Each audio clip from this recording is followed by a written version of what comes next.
Hello, Internet. Today we're talking about cancel culture. Now, I used to be of the opinion that cancel culture was just sort of a right wing buzzword that people use when they don't want to be held accountable for their actions. But then ContraPoints and Lindsay Ellis and a couple other content creators who I follow made videos about their own experiences with cancellation, and it really kind of changed my perspective on the issue. Here's a clip of ContraPoints explaining what being canceled has been like for her.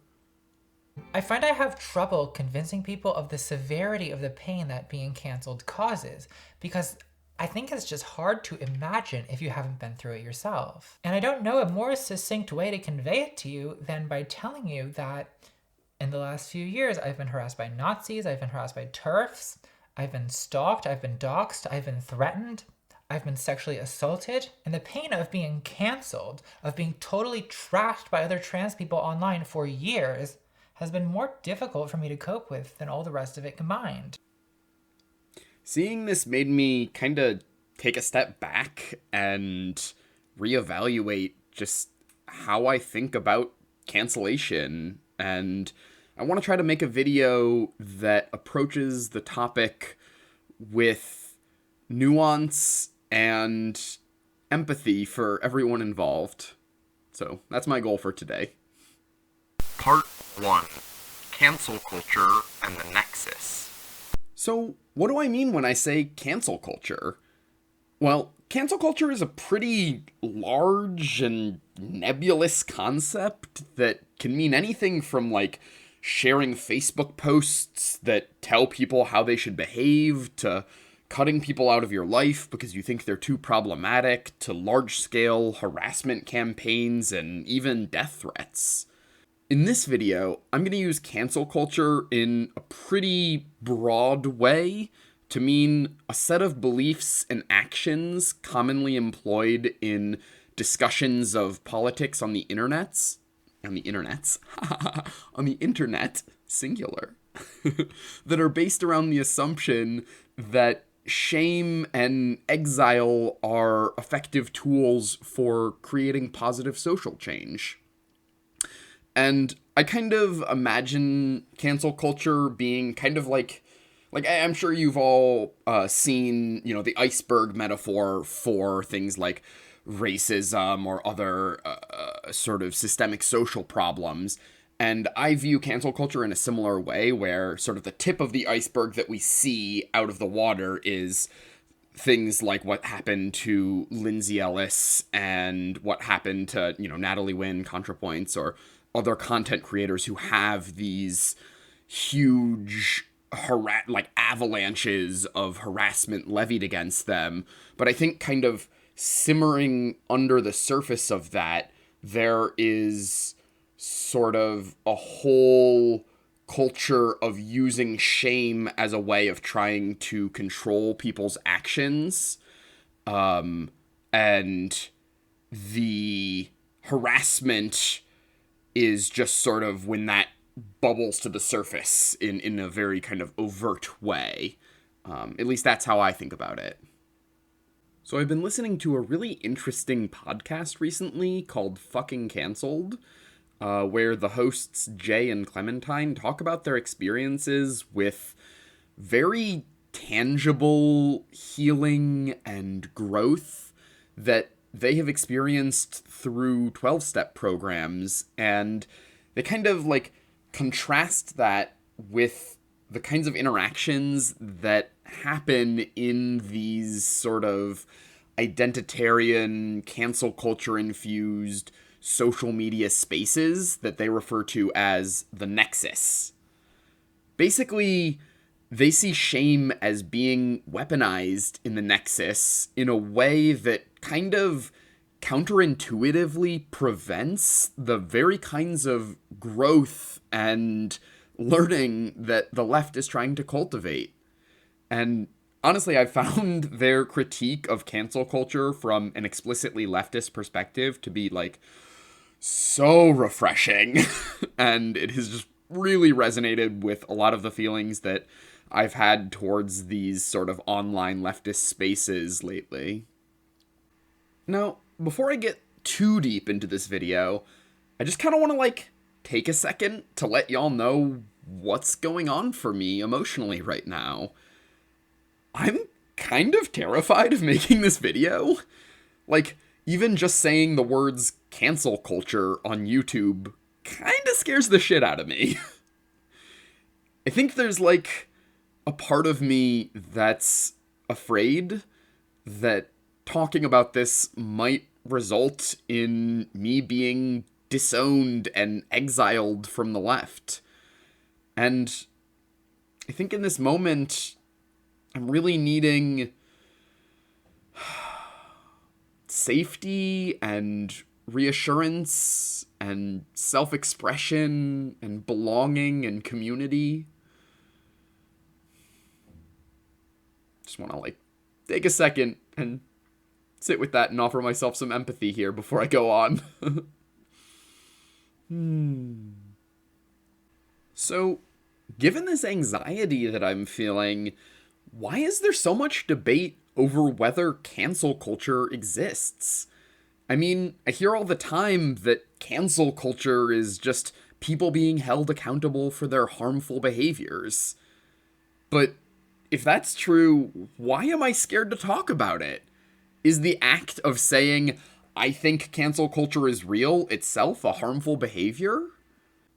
So I have kind of a hypothesis about why the stance cancel culture isn't real has become kind of the dominant position of the Nexus. And I think it has to do with a concept that ContraPoints touched on in one of her videos a few years back, masochistic epistemology, which is the idea that if something hurts, it's true. I can't speak for other people in the Nexus, but when people tell me cancel culture isn't real, you just don't want to be held accountable for your shitty behavior, I feel hurt. And using masochistic epistemology, that would mean it must be true. I think one of the reasons why people in the Nexus are often so critical of one another is because we have such harsh judgments of ourselves. We dismiss cancel culture exactly because we are in positions where we are particularly susceptible to it. And many of us feel disdain for our own pain because we've learned that in order to survive and belong on social media, we need to treat any pain of ours that's not directly related to a marginalized identity we possess as less important than the pain of others. And this is the same survival technique that I've used in unhappy and unhealthy relationships. Submit, change my behavior, don't ask questions, don't share how I'm feeling. And I also want to hold space for the people who are calling people out. I've been on that side of this dynamic too. I mean, I just brought up unhealthy relationships as being similar to canceling, and I'm guessing that probably felt pretty shitty. I don't want it to feel like I'm trying to shame you or call you abusive. That's not my goal at all. I know that for me, when someone says something that bothers me, it can be like chewing a mouthful of food and just biting down on a grain of sand. Just trying to navigate how to handle these situations when you've been pulled out of this sort of relaxed social engagement state can be really stressful and overwhelming.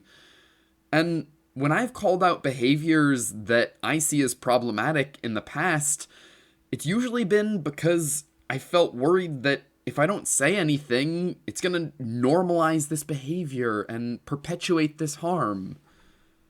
If your experience has been like mine, you've been taught that speaking out in these situations is how social change happens. And you might be overcoming a lot of fear and anxiety in order to call something out. only to receive anger and defensiveness. And I'm guessing that people might feel frustrated or exasperated or angry around that. I feel that too sometimes. And I just want to say that I see your intent.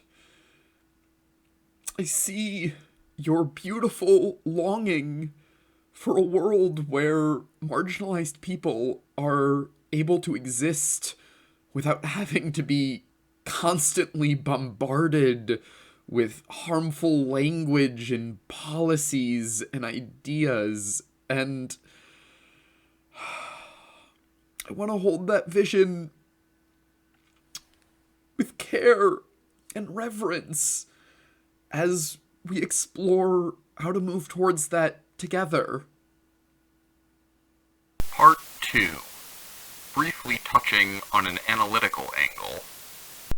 I don't think it's a coincidence that these kinds of conflicts tend to happen most often on platforms controlled by multi-billion-dollar tech corporations. I see our interactions being sort of funneled towards conflict and cancellation by capitalism. Giant corporations like Facebook and Twitter aren't going to give us the tools that we need to connect with each other vulnerably, because those kinds of connections build solidarity, and that's capitalism's worst fear. YouTube isn't great for this either.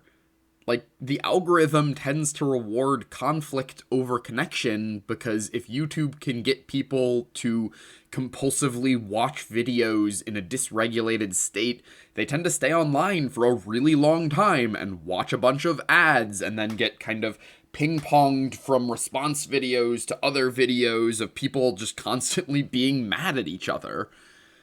I'm using YouTube right now not because I think it's a good platform, but because I see it as the best option that I have available to me right now. Mostly because the video format allows me to include more cues of safety and warmth and vulnerability in my work, which I think are really important to what I'm trying to accomplish. But there's going to be severe limitations on any platform where interactions happen by sort of like throwing content out into the void, because these platforms don't provide many opportunities for safe, curious, generative dialogue and the flowing exchange of ideas, feelings, and needs. Like, it's really difficult to have nuanced discussions on sensitive topics like class or race or gender when everyone involved has a crapload of adrenaline in their system because these conversations have gone poorly in the past for them because of the limitations of the platform that they're on. So it's just kind of like this cycle of triggering and re-traumatizing, and it doesn't get us anywhere. And furthermore, I think we can also analyze these conflicts through a feminist lens. Like, part of the function of the patriarchy under capitalism is to maintain existing power structures by cutting us off from accessing our vulnerability and instead channeling our energy into anger and shame. Again, because our vulnerability is such a powerful tool for building solidarity.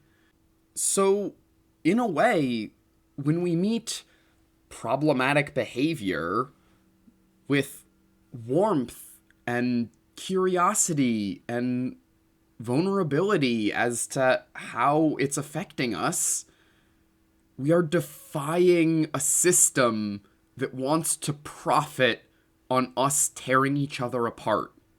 Part 3. There is another way. When we tell people what they should and shouldn't do, we're threatening their human need for autonomy, and from my experience, it often ends up kind of sending people into a defensive or dysregulated state that makes it really difficult to kind of communicate with them what's going on for us. And as I say that, I'm noticing I'm feeling kind of a spike of anxiety inside myself. It's saying something like, the safety of marginalized people is more important than the feelings of the oppressors. And before I move on, I just want to sit with that for a second and offer that piece of me some empathy. I'm wondering if this piece of me is needing safety and reassurance that the pain that I experience as a result of my marginalized identities is real and important. Yep, that resonates.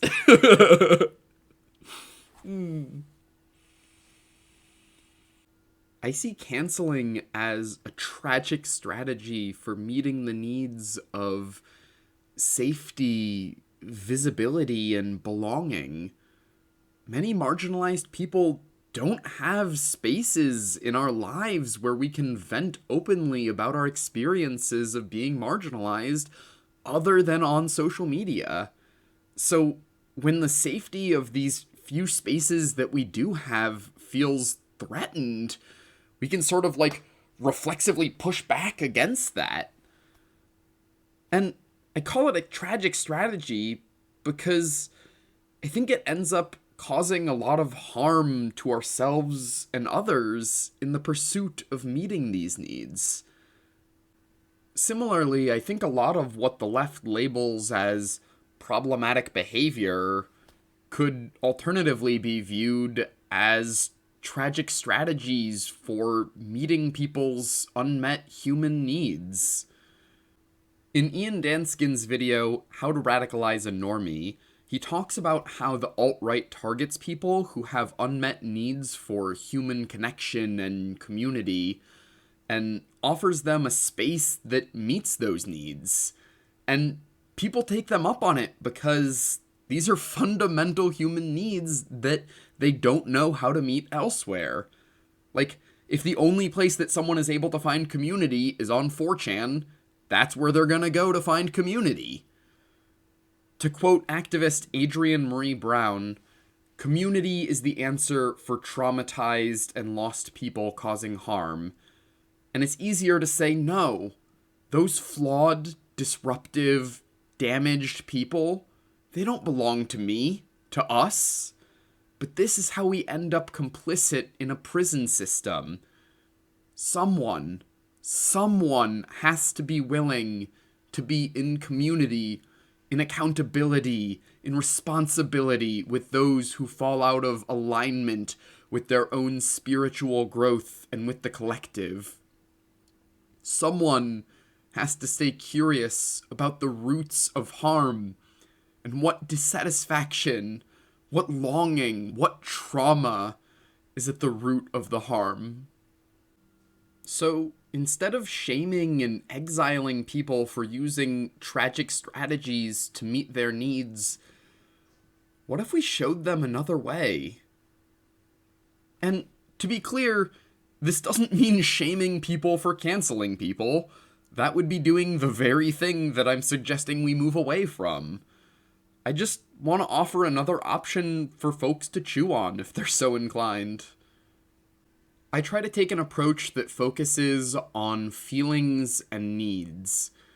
Instead of telling people that their behavior is bad and they need to change it, I've had much more success in communicating how I felt and what I was needing and making guesses about what they might be feeling and needing and just kind of having a back and forth dialogue to understand one another better.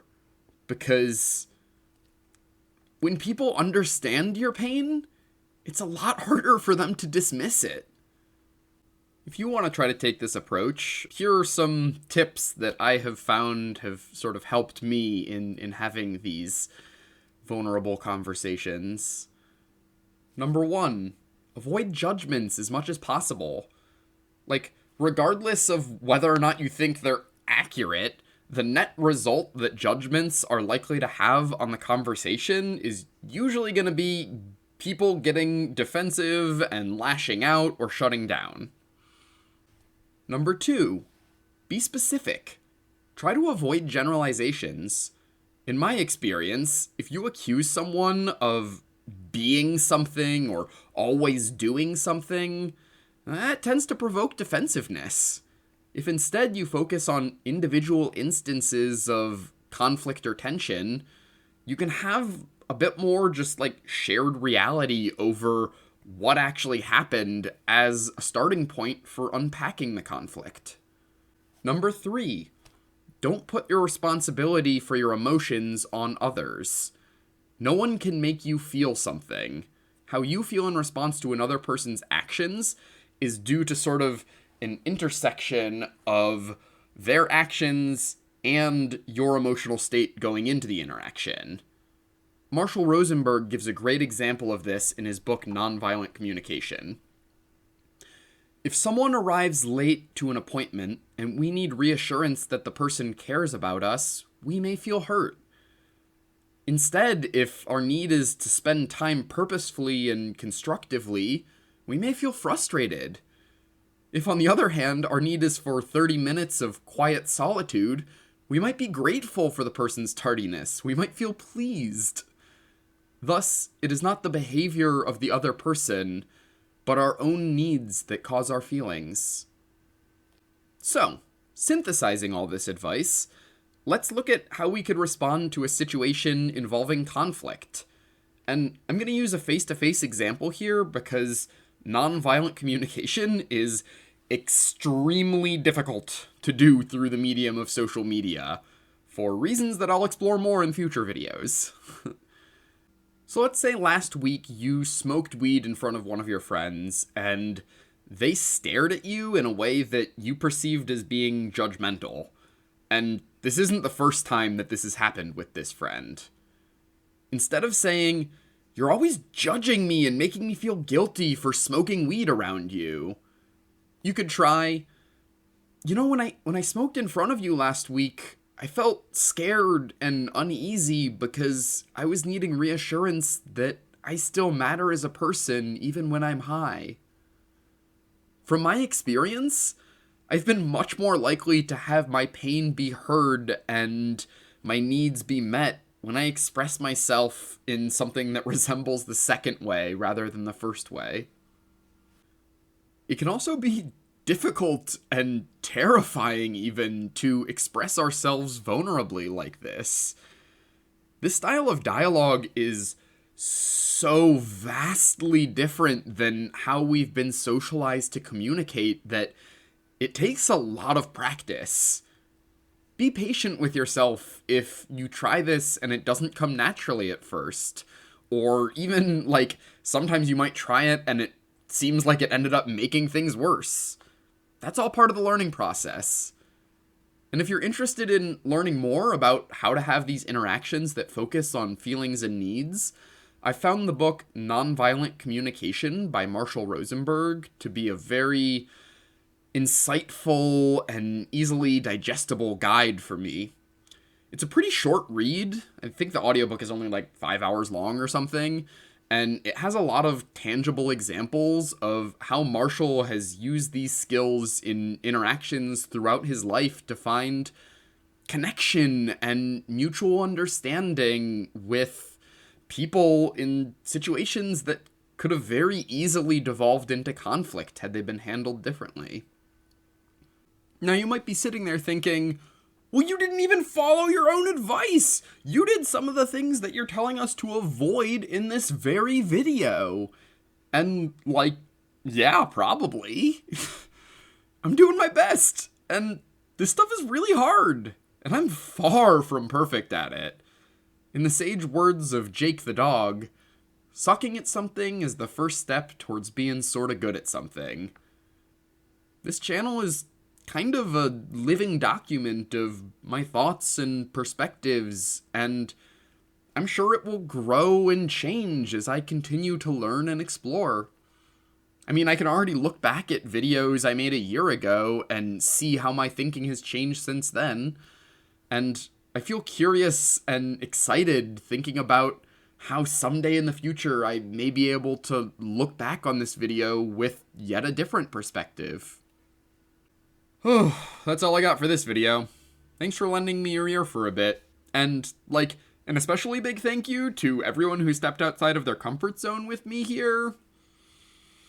I feel so much warmth and gratitude when people are willing to hear me out, even when they don't agree with everything I say. Seeing that really meets my human needs for hope, growth, and consideration. Thank you, sincerely. I hope you all have a lovely day, and I'll see you next time.